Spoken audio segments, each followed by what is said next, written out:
আসসালামু আলাইকুম। সবাই কেমন আছেন? আশা করি ভালো আছেন। তো আমিও ভালো আছি। আপনাদের সাথে আসছি কিছু কথা শেয়ার করার জন্য। কারণ প্রতিটা মানুষেরই কিছু অতীত থাকে, কিছু বিষয় থাকে যেগুলো সে কারো কাছে শেয়ার করতে পারলে অবশ্যই তার ভালো লাগে।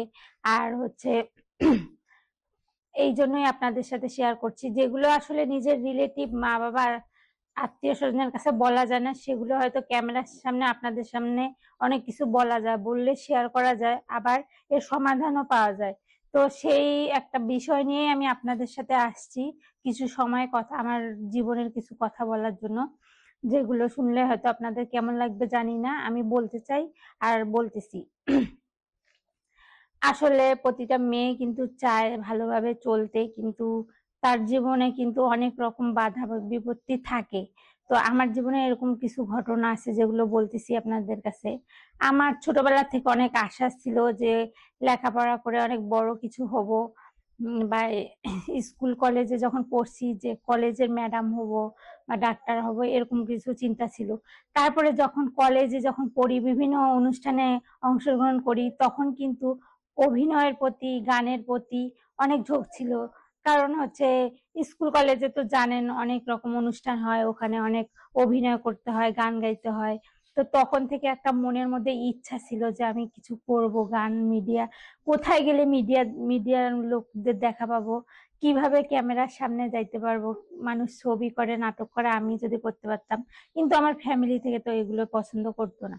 তো এক পর্যায়ে যাই হোক, অনেক বাধা বিপত্তি পার হয়ে যখন আমার জীবনে যখন লেখাপড়া করছি, করার পরে কিছু ব্যক্তিগত কারণে সমস্যা হয়ে গেছে, তখন আমি আমার ফ্যামিলির কাছেও হয়তো অনেক রকম কটু কথা শুনছি। মানুষের জীবনে তো অনেক রকম ঘটনা ঘটেই থাকে। যে কোনো আমার একটা ব্যক্তিগত বিষয় নিয়ে আমার ফ্যামিলির কাছ থেকে আমি অনেক দূরে সরে গেছি। তো হচ্ছে তারা আমাকে হচ্ছে আমার বিপদে পাশে থাকেনি। আর একটা মেয়ে যখন একা থাকে তখন তার পিছনে সমালোচনা করার লোকের অভাব থাকে না, কিন্তু তার পাশে দাঁড়ায় বা দাঁড়িয়ে তার পাশে যে পরিস্থিতিগুলো বোঝার মতো লোকের অভাব কিন্তু থাকে।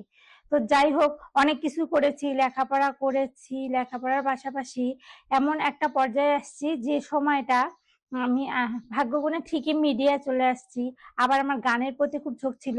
আমি এইচডি রুবেলের গান শুনতাম, আসিফের গান শুনতাম, গান গাইতাম। রান্না যখন করতাম তখন দেখা যাচ্ছে যে গান গাচ্ছি, গোসল করতে যাচ্ছি গান গাচ্ছি। তারপরে হচ্ছে সবসময় গান নিয়ে গুনগুন করে, এখনো আমি গান ভালোবাসি। তো এক পর্যায়ে এখন আমি নিজেও দুই একটা গান করেছি, আবার এই যে অভিনয়ে চলে আসছি, যে কোনো একটা মাধ্যম দিয়ে হঠাৎ করে কল্পনার মতো একটা মোবাইলে অনলাইনের মাধ্যমে এক মিডিয়ায় চলে আসি, একটা থেকে আস্তে আস্তে অনেক জায়গায় চলে আসি।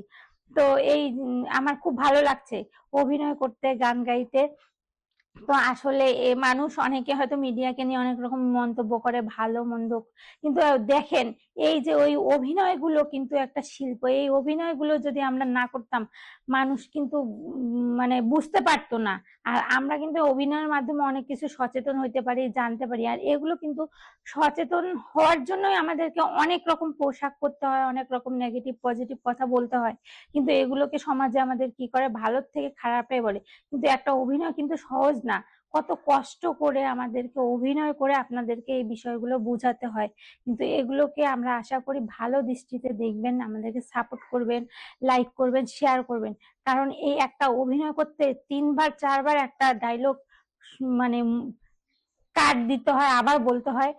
এই কথাগুলোকে যদি আপনারা ভালোভাবে না গ্রহণ করেন, না শিক্ষা নেন, তাহলে আমাদের এই কষ্টগুলো আসলেই ব্যর্থ হবে। আর সবাই এখন গান বাজনা মিডিয়া সবকিছুই পছন্দ করে। আশা করি আপনারাও পছন্দ করবেন, আমাদের পাশে থাকবেন, বেশি বেশি করে আমাদেরকে সাপোর্ট করবেন।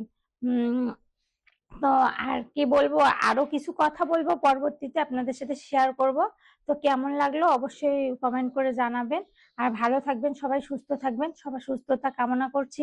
সবাইকে বিপদ আপদে ধৈর্য ধরে যে যার পরিস্থিতিতে ভালো থাকার যেন আল্লাহ সবাইকে তৌফিক দান করে। সেই পর্যন্ত সবাই ভালো থাকবেন। আর সবাই কাছ থেকে বিদায় নিচ্ছি। আসসালামু আলাইকুম।